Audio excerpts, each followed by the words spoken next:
Beneath the tobacco fields of Henrico County, Virginia, lay 23 buried bodies. Their graves were unmarked, their disappearances carefully orchestrated by two brothers who turned murder into profit. On a humid September night in 1851, what began as a seemingly innocent wager between siblings would expose a killing enterprise that had operated undetected for over a decade, claiming victims from 3 states and generating enough blood money to build one of the largest tobacco plantations in the Commonwealth. Sealed for nearly 70 years, the local sheriff's records reveal that Margaret Carmichael was not the first wife to vanish from the estate, nor would she be the last to discover the terrible truth about her husband's family business. Court documents from Richmond detail how the brothers had perfected their system of luring wealthy travelers to their deaths, operating with such precision that not a single disappearance had been connected to Riverside Manor until Margaret's investigation brought their reign of terror to its bloody conclusion. Before we continue with the story of the Carmichael plantation and the deadly secrets buried in its soil, make sure to subscribe to our channel and let us know in the comments what state you're listening from.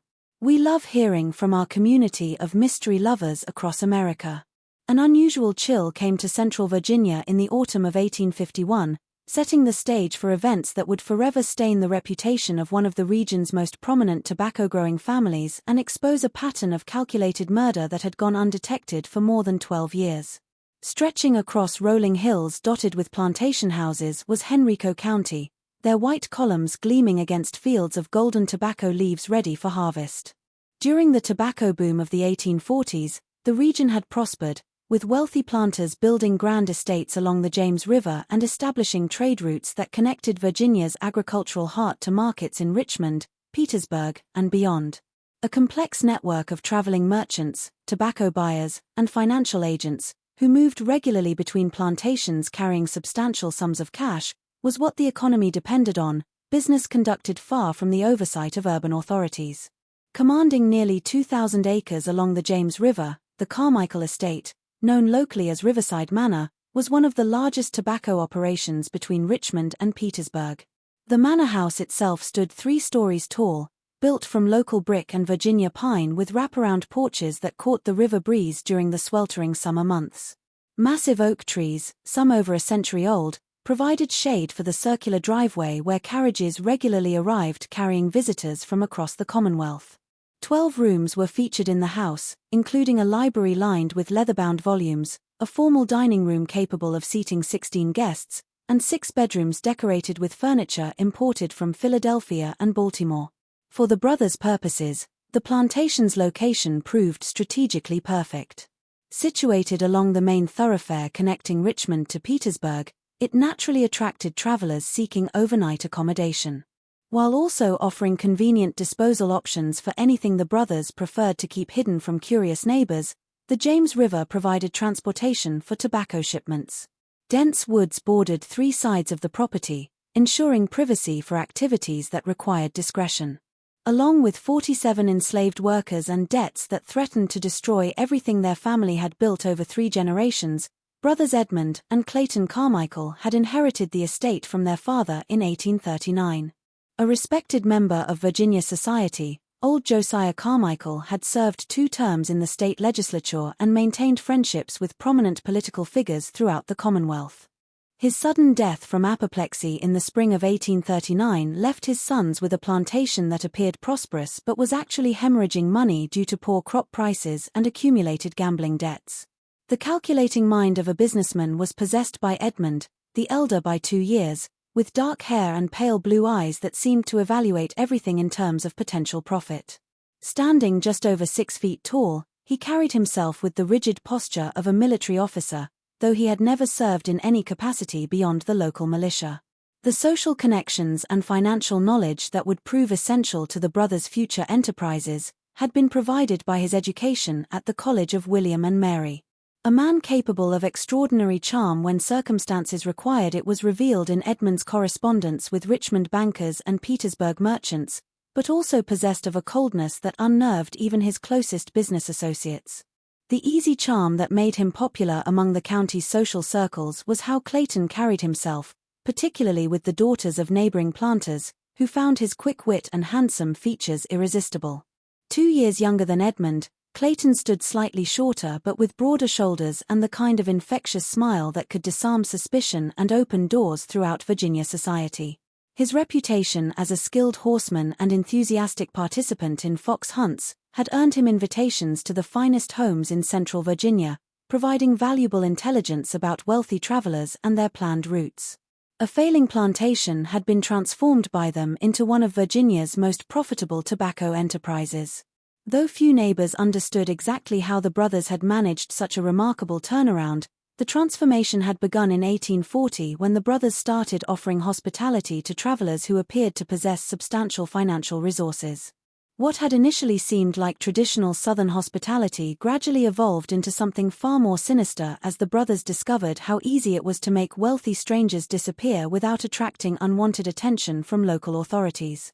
30 miles to the east lay the county seat of Richmond, close enough for regular commerce but far enough to ensure privacy for the brothers' more delicate business matters.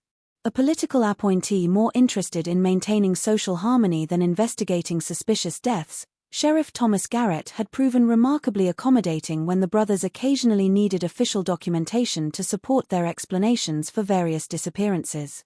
Through a combination of financial contributions to his political campaigns and regular invitations to the elaborate dinner parties that made Riverside Manor a center of Henrico County social life, the sheriff's willingness to accept their stories without extensive investigation had been purchased. The tensions that would soon tear the nation apart were being experienced by Henrico County in 1851, debates over slavery's expansion, economic pressures from northern industrial growth, and whispered conversations about states' rights that grew louder with each passing month. Perfect cover for the brothers' activities was provided by these political distractions as local authorities focused their attention on larger regional concerns rather than investigating isolated disappearances that could easily be attributed to the dangers of frontier travel. In June of 1851, Margaret Dunor had arrived at Riverside Manor as Edmund's bride. The daughter of a declining tobacco family from Chesterfield County, she had met him during a spring social event hosted by the Virginia Agricultural Society. She brought little dowry but possessed the kind of refined beauty and social connections that could open doors for ambitious men.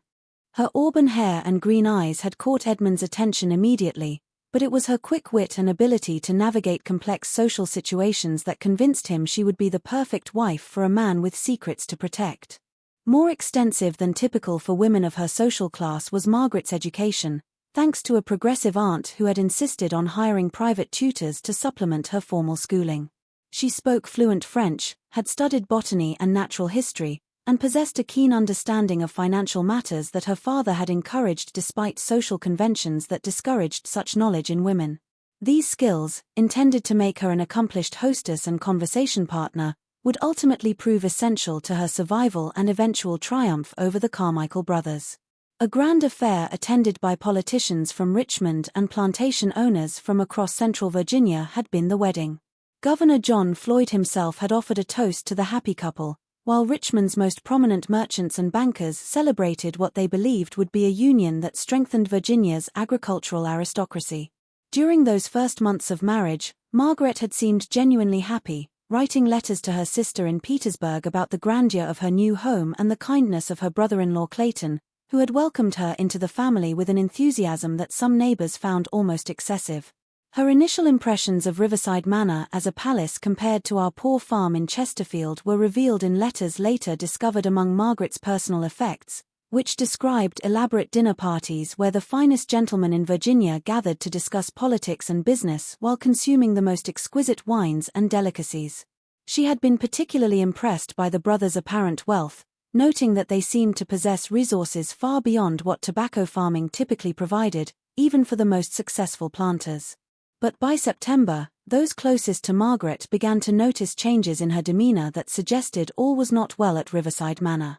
During social calls, she appeared distracted, often staring out windows toward the tobacco fields with an expression that her friend Sarah Caldwell would later describe to authorities as deeply troubled, as if she had seen something that haunted her waking hours. Her appetite diminished noticeably, and she began declining invitations to the social gatherings that had once delighted her, citing headaches and fatigue that seemed to have no medical explanation. In hushed tones about their mistress spoke the enslaved workers at Riverside Manor, noting how she had begun taking long walks around the property, sometimes disappearing for hours at a time. That he had seen Margaret digging near the old tobacco barn on multiple occasions was what old Moses, who tended the kitchen garden and had served the Carmichael family for over 20 years, would later tell investigators, always alone and always looking over her shoulder as if afraid of being discovered.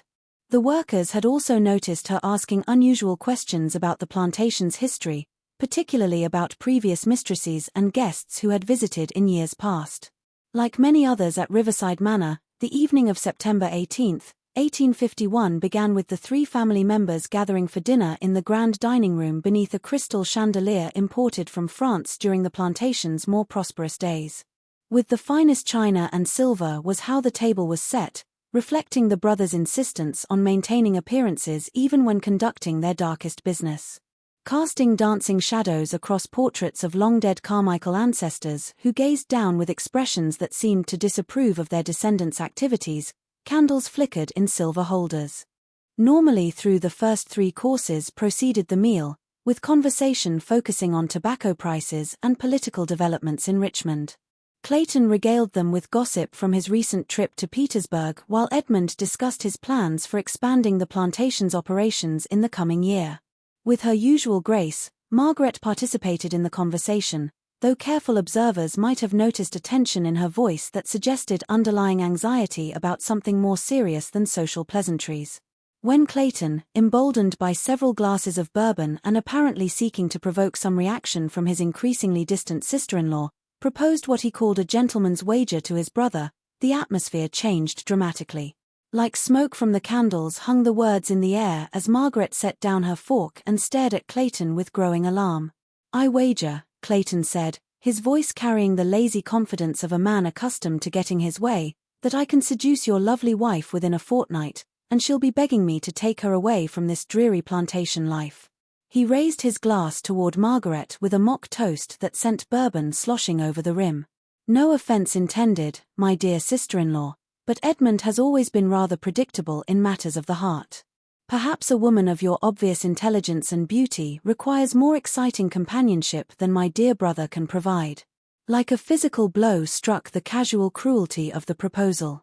But what disturbed her even more was Edmund's reaction, or rather his lack of one.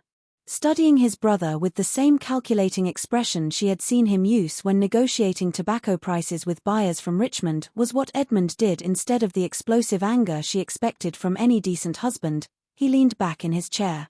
The candlelight flickered across his face, casting shadows that made his features appear almost predatory as he considered the proposal with apparent seriousness. "And what stakes do you propose, brother?" Edmund asked, his voice unnaturally calm for a man whose wife had just been propositioned at his own dinner table. "What would make such a wager worth the risk of family harmony and social reputation? Surely you understand that such games require substantial motivation to justify the potential consequences." Revealing teeth stained by years of tobacco use and excessive wine consumption, Clayton's grin widened. His eyes gleamed with the anticipation of a man who believed victory was already within his grasp. $500 says I can have her in my bed before October arrives. And if I succeed, you write off that debt I owe you from the Richmond land deal. Another 1,000, if memory serves. But here's the truly interesting part, dear brother. If she proves more resistant than anticipated, we'll know she's discovered something about our family business that requires immediate attention. Like ice water hit the words Margaret as she suddenly understood that this was not merely a crude wager between brothers, but something far more sinister. The casual reference to family business, and the meaningful look that passed between Edmund and Clayton, suggested depths of conspiracy that she was only beginning to comprehend. Fighting to maintain composure while her mind raced through the implications of what she had just heard, her hands trembled slightly as she reached for her water glass. A terror that went beyond simple humiliation was what filled Margaret as Edmund's continued calm as he considered the proposal. The man she had married, who had courted her with poetry and promises of a peaceful life among Virginia's rural aristocracy, was revealing himself to be something entirely different, a calculating predator who viewed his own wife as little more than a test subject in some larger, more sinister scheme. "Make it 1,000, Edmund said finally, extending his hand toward his brother with the same businesslike manner he might use to conclude any commercial transaction. "But if you fail, you transfer your share of the North tobacco fields to my name alone," he added, "and Clayton, if she proves problematic in ways that require permanent solutions, will split the costs of resolving the situation according to our usual arrangements." Across the dinner table, the brothers shook hands while Margaret stared at them in horror, their bourbon glasses clinking together like a death knell. As if her feelings on the matter were entirely irrelevant to their agreement, neither man looked at her directly.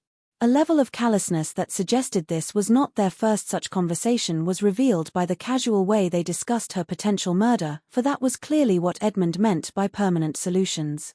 Lay awake in the four-poster bed she shared with Edmund did Margaret that night, listening to him breathe beside her and trying to understand what had just happened.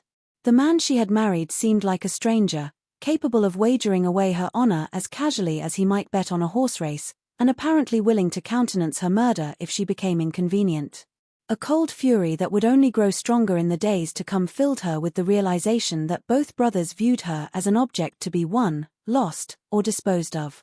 As she replayed every conversation, every strange incident, every unexplained absence that had puzzled her during her months at Riverside Manor, sleep eluded her.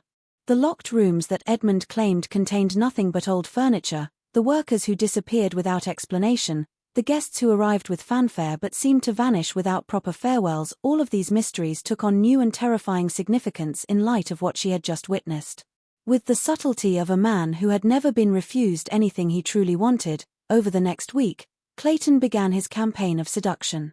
He appeared at Margaret's side during her morning walks, offering his arm and engaging her in conversations about literature and music that revealed a surprisingly cultured mind beneath his rakish exterior.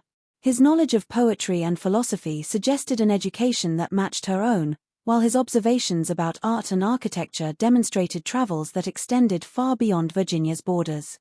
Small gifts that seemed carefully chosen to appeal to her specific interests were brought to her by him: a book of botanical illustrations from Richmond, wildflowers picked from the riverbank and arranged with obvious skill, a silk ribbon that perfectly matched her eyes. Each gesture was accompanied by compliments that grew increasingly bold and personal, delivered with the kind of practiced charm that suggested extensive experience in seducing women despite their initial resistance. But the naive young woman the brothers believed her to be was not what Margaret was. Her education and natural intelligence, combined with the growing certainty that her life was in danger, sharpened her powers of observation to an extraordinary degree. She began to pay closer attention to the strange rhythms of life at Riverside Manor, noting how certain rooms remained locked even when the brothers claimed to be conducting routine business, how conversations between Edmund and Clayton ceased abruptly whenever she approached, and how workers sometimes disappeared from the fields without the usual explanations about illness or family emergencies that typically accompanied such absences. As she searched for answers to questions that grew more disturbing with each passing day, her walks around the property took on new purpose. Numerous opportunities for concealment were provided by the vast acreage of Riverside Manor, and Margaret began to suspect that the brothers were hiding far more than extramarital affairs or financial irregularities. From the dense woods that bordered the property to the seemingly innocent outbuildings scattered across the plantation grounds, the very landscape seemed to hold secrets. On a rain-soaked afternoon in late September came the first concrete evidence of the brothers' true nature to Margaret when she discovered a leather-bound ledger hidden behind a loose brick in the library fireplace. She had been examining the room's architecture, searching for possible hiding places where important documents might be concealed, when her fingers found the brick that shifted slightly under pressure. Not only the ledger but also a collection of personal items that clearly belonged to people who were no longer at Riverside Manor was what lay in the cavity behind it. Entries dating back to 1840 were contained in the book, written in Edmund's precise handwriting, documenting what appeared to be a series of business transactions unlike anything she had ever seen. A name, a date, a location, a physical description, and a sum of money was the same meticulous format that each entry followed. Thomas Whitaker, September 12, 1842. Richmond Road. Tall, brown hair, gold watch, $200. Samuel Chen, March 3, 1843. Petersburg Pike. Short, black hair, Chinese features, silk merchant, $150. Father Miguel Santos, July 19, 1844. Church Creek. Medium height, Hispanic priest traveling north, $300. 4-page after page went the list on, containing over 60 names and representing thousands of dollars in mysterious income that far exceeded what any tobacco plantation could generate through legitimate farming operations. Intimate knowledge of the victims, their physical appearance, their possessions, their reasons for traveling, and their estimated wealth was implied by the level of detail in each entry. Systematic observation and planning that went far beyond random criminal opportunism was what this implied. If the ledger documented some legitimate business dealing, perhaps debt collection, land speculation, or even slave trading, which while morally reprehensible would at least explain the secretive nature of the records, was what Margaret wondered at first. But as she studied the entries more carefully, disturbing patterns began to emerge that pointed toward something far more sinister than any conventional business enterprise. Notations in a different hand, which she recognized as Clayton's sprawling script that contrasted sharply with Edmund's precise penmanship, followed many of the names. Phrases that chilled her blood were contained in these notes: disposed of according to plan, no complications or no further inquiries expected from family, almost chilling of all Richmond authorities satisfied with explanation. Case closed without investigation. What appeared to be a detailed map of the plantation grounds drawn with the precision of a military engineer was contained in the final section of the ledger, showing not only the obvious features like the manor house, tobacco fields, and river access, but also numerous small X marks scattered across areas that appeared to be unused woodland and fallow fields. 23 marks in total were there, each accompanied by initials and dates that corresponded exactly to entries in the main ledger. Twice Margaret counted the marks, her hands trembling as the horrible truth began to crystallize in her mind. A record of business transactions was not what this was. A murder log documenting more than a decade of systematic killing that had transformed Riverside Manor into a charnel house disguised as a respectable plantation was what it was. Graves were what the X marks represented, and the blood money stolen from victims who had made the fatal mistake of accepting the Carmichael brothers' hospitality was what the carefully recorded sums represented.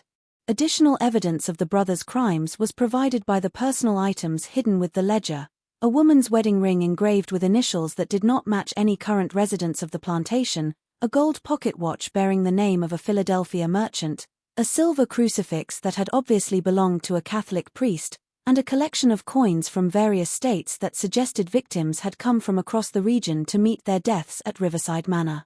With the thoroughness of a trained detective, as she began to piece together the brothers' method, her investigation took on new urgency. A major thoroughfare between Richmond and Petersburg was what the Carmichael plantation sat along, making it a natural stopping point for travelers who needed overnight accommodation or simply wished to rest their horses during long journeys. An elaborate trap had been what the brothers had transformed their home into, offering hospitality to well-dressed strangers carrying substantial amounts of cash, then murdering them for their money and belongings before disposing of the bodies in unmarked graves scattered across their vast property. With careful attention to risk management were the victims chosen, people traveling alone without local connections, whose disappearances would not immediately attract attention from law enforcement agencies that were already stretched thin across Virginia's rural counties. Merchants conducting business between cities, wealthy planters traveling to markets or social events, clergymen moving between parishes, and immigrants carrying their life savings in search of new opportunities all made perfect targets for the brothers' enterprise. Now focused on the areas marked in the ledger's map were Margaret's walks around the property, and what she discovered there confirmed her worst fears about the true nature of Riverside Manor. Near the old tobacco barn, she found patches of ground where the earth seemed softer than the surrounding soil, as if it had been disturbed and replanted within recent years. The vegetation in these areas grew differently as well, with an unusual lushness that suggested fertilization by decomposing organic matter. Fragments of clothing and personal effects that had been carelessly buried or washed up during spring floods that periodically changed the creek's course were discovered by her by the creek that bordered the eastern edge of the property.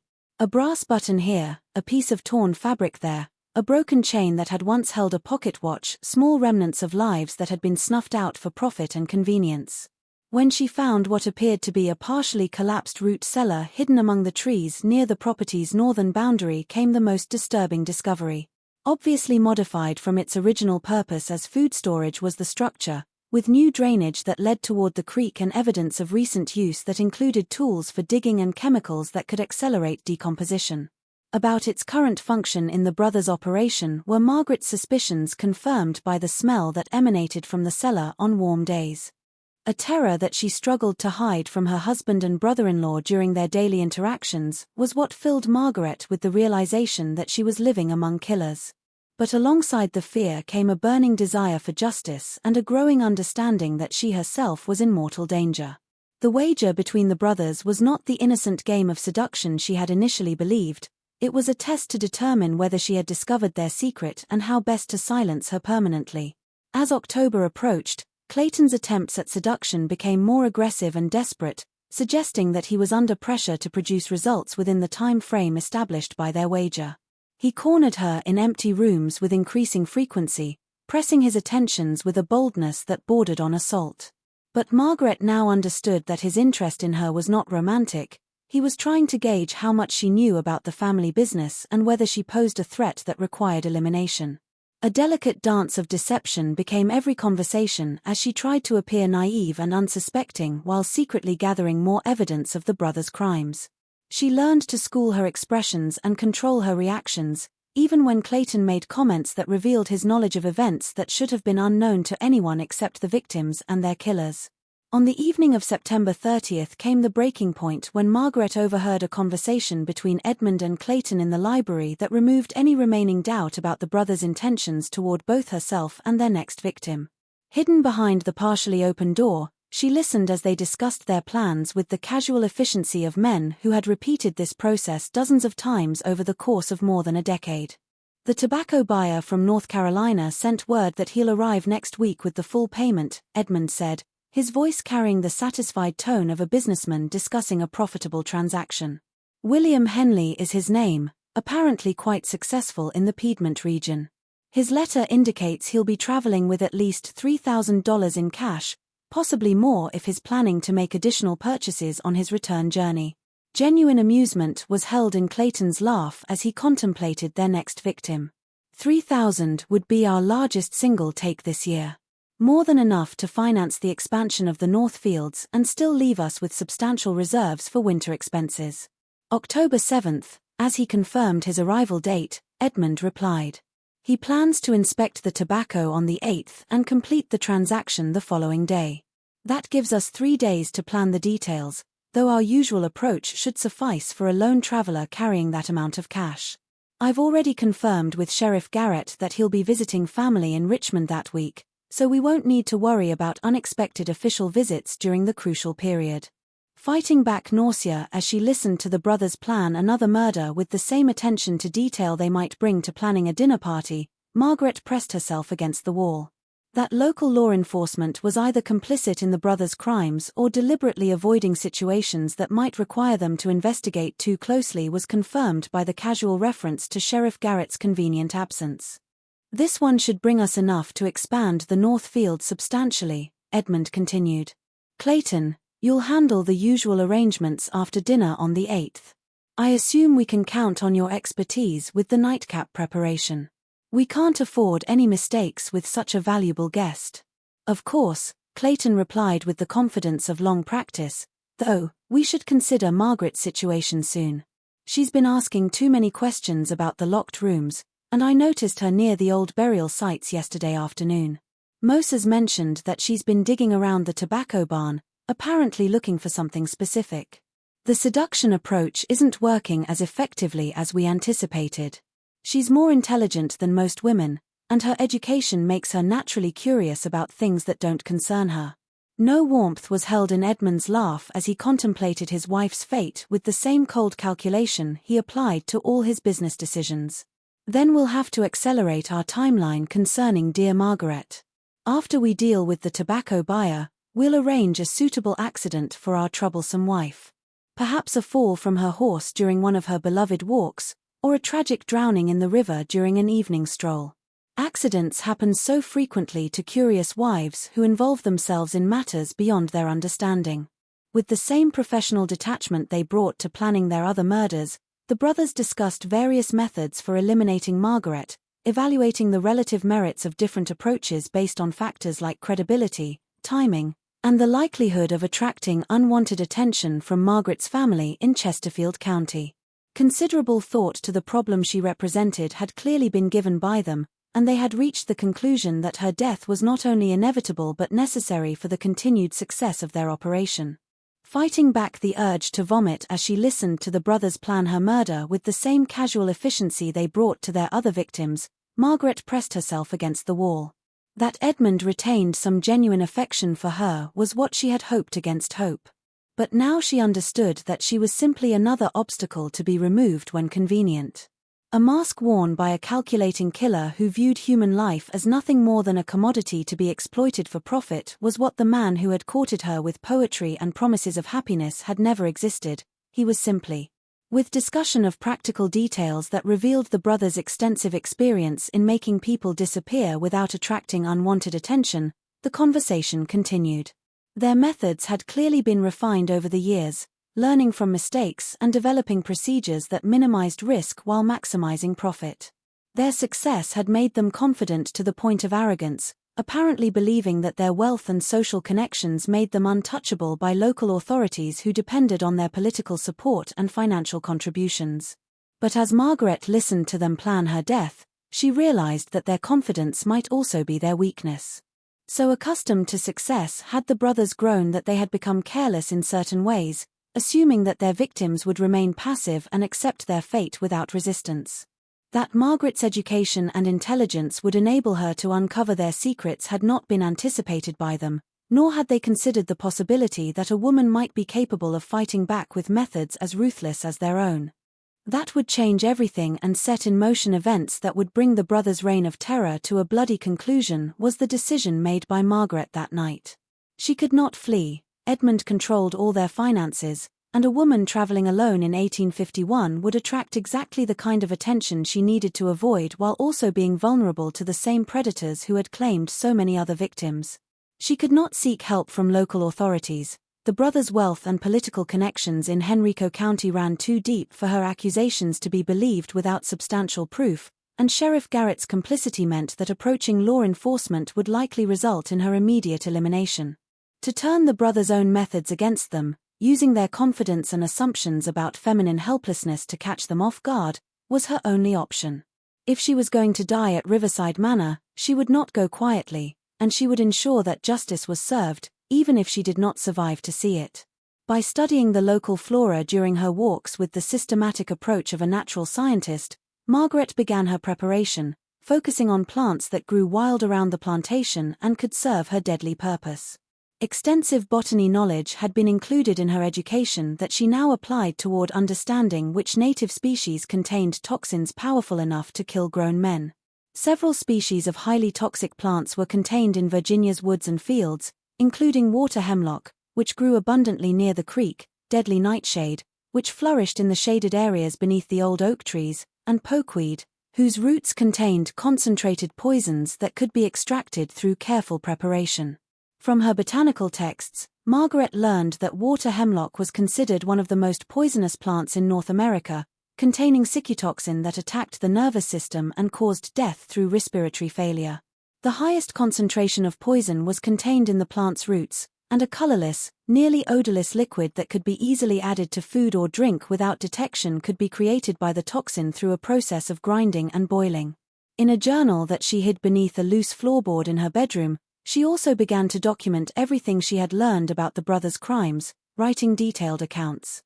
Her writings described the exact location of each burial site marked on Edmund's map, copied entries from the murder ledger with precise attention to dates and victim descriptions, and detailed the patterns she had observed in the brothers' victim selection and disposal methods. Information that could prove valuable to any future investigation was also contained in the journal, her own observations about the brothers' personalities and habits. Edmund's methodical nature and obsession with record-keeping, Clayton's impulsiveness and tendency toward overconfidence, their established routines, and the security measures they employed to protect their secrets, all of these details were carefully recorded in case Margaret did not survive to testify about what she had discovered. that might eventually bring the brothers to justice and provide closure for the families of their victims, was evidence she wanted to remain if something happened to her. Recommendations for where investigators should search for additional evidence, which local officials might be complicit in covering up the brothers' crimes, and how the murder enterprise had evolved over the years to become more sophisticated and profitable were included in her writings. Meanwhile, Clayton's frustration with his failing seduction grew more apparent each day, creating an atmosphere of increasing tension that made Margaret's position even more precarious. Rapidly approaching was the October deadline for their wager, and Margaret's continued resistance was costing him both money and pride while also raising questions about whether she might have discovered something that made her immune to his usual charm offensive. More frequent and aggressive became his attempts to corner her alone, requiring increasingly creative evasion on Margaret's part. She learned to vary her routines and never venture into isolated areas of the house or grounds without ensuring that enslaved workers or other witnesses were nearby. A man whose patience was rapidly approaching its breaking point was revealed by Clayton's behavior during these encounters, suggesting that the brothers might decide to abandon their original timeline and move against her sooner than planned. The opportunity she needed to implement her plan while also potentially saving an innocent life was provided to Margaret by the arrival of Dr. William Henley from North Carolina. On October 7, 1851, Dr. Henley arrived at Riverside Manor, driving a fine carriage pulled by matching bay horses and carrying himself with the confidence of a man accustomed to substantial wealth and social respect. Exactly the type of victim the brothers preferred was what he was, traveling alone, carrying a large sum of cash for his tobacco purchase, and with no local connections to immediately notice his disappearance if he failed to return home as scheduled. As the brothers welcomed their guest with exaggerated hospitality that masked their predatory intentions, Margaret watched the familiar ritual unfold. They showed Dr. Henley to the finest guest room, served him their best bourbon imported from Kentucky, and engaged him in lengthy conversations about tobacco prices, market conditions, and political developments that might affect agricultural commerce. Having no idea that he was being evaluated for murder rather than conducting legitimate business negotiations, the doctor seemed genuinely pleased with his hosts and their hospitality. An educated and cultured man with interests that extended far beyond tobacco farming and commercial transactions was what Dr. Henley proved to be. His conversation revealed extensive travels throughout the South and considerable knowledge of literature, art, and natural history that made him an engaging dinner companion. Under different circumstances, Margaret thought she might have genuinely enjoyed his company and learned much from his experiences in other parts of the country. But the brothers' behavior during dinner confirmed that they had already decided on Dr. Henley's fate and were simply following their established routine for managing victims in the final hours before their elimination. Designed to confirm that his disappearance would not attract immediate attention were Edmund's questions about the doctor's travel schedule and family connections, while intended to verify that the murder would generate sufficient profit to justify the risk were Clayton's seemingly casual inquiries about his financial resources. On the evening of October 8, the brothers planned to implement their usual method, a carefully drugged nightcap that would render their victim unconscious, followed by suffocation that would simulate natural death from heart failure. The body would then be buried in one of the marked locations on their plantation map, while the victim's money and belongings were hidden until they could be safely converted to the brothers' use without attracting unwanted attention. But Margaret had spent the day preparing her own deadly surprise, using knowledge gained from her botanical studies to create a weapon that could eliminate all three men and end the brothers' murder enterprise permanently. She had extracted concentrated poison from water hemlock roots using a process she had learned from her natural history texts, creating a colorless, nearly odorless liquid that she carefully added to the bottle of bourbon Edmund planned to serve after dinner. Based on their approximate body weights and the amount of alcohol they typically consumed during their evening gatherings, the dose was calculated to be lethal for all three men. To continue their killing spree or to seek revenge against her, she could not risk leaving either brother alive, and she felt no guilt about ensuring that Dr. Henley would also perish. Making him appear to be an unfortunate victim rather than raising questions about her own involvement in the events, his death would be attributed to the same poisoning that claimed the brothers. As she needed to ensure that the poison was added to the bourbon after the brothers had selected the bottle for serving but before they actually consumed it, the preparation had required careful timing and absolute secrecy. She had observed their routines carefully over the previous weeks, learning that Edmund always chose the bourbon personally and typically opened the bottle in the library while his guests were settling in for their final drinks of the evening. If this story is giving you chills, share this video with a friend who loves dark mysteries. Hit that like button to support our content, and don't forget to subscribe to never miss stories like this. Let's discover together what happens next in this deadly game of deception and murder. Just when we thought we'd seen it all, the horror in Henrico County intensifies. Through all 7 courses proceeded the dinner normally, with Dr. Henley praising the quality of the meal and expressing enthusiasm for completing their tobacco transaction the following morning. Appearing as gracious hosts while secretly anticipating their victim's demise, Edmund and Clayton played their parts perfectly. Her hands steady despite the magnitude of what she was about to do, Margaret sat quietly through the meal, knowing that within hours she would either be free from the brothers' threats or dead by their hands. Claiming a headache that required rest and medication, as the evening progressed toward its deadly conclusion, Margaret excused herself from the dining room. Part of her carefully orchestrated plan was this: she needed to be absent when the poison took effect, both to avoid suspicion and to ensure her own survival. From her bedroom window, she watched the 3 men move to the library for their final drinks, unaware that death was already waiting for them in the bottle of Kentucky bourbon that Edmund had selected for the occasion. Allowing for a terrifying period of uncertainty as she waited in her bedroom for sounds from the library below that would confirm the success of her plan, the poison Margaret had prepared worked more slowly than she had anticipated. A gradual onset of symptoms was caused by water hemlock, she had learned from her botanical research, first nausea and stomach pain, then muscle spasms and convulsions, followed by respiratory failure and death. Depending on the dose and the victim's constitution, body weight, and the amount of alcohol consumed with the toxin, the process could take anywhere from 30 minutes to 2 hours.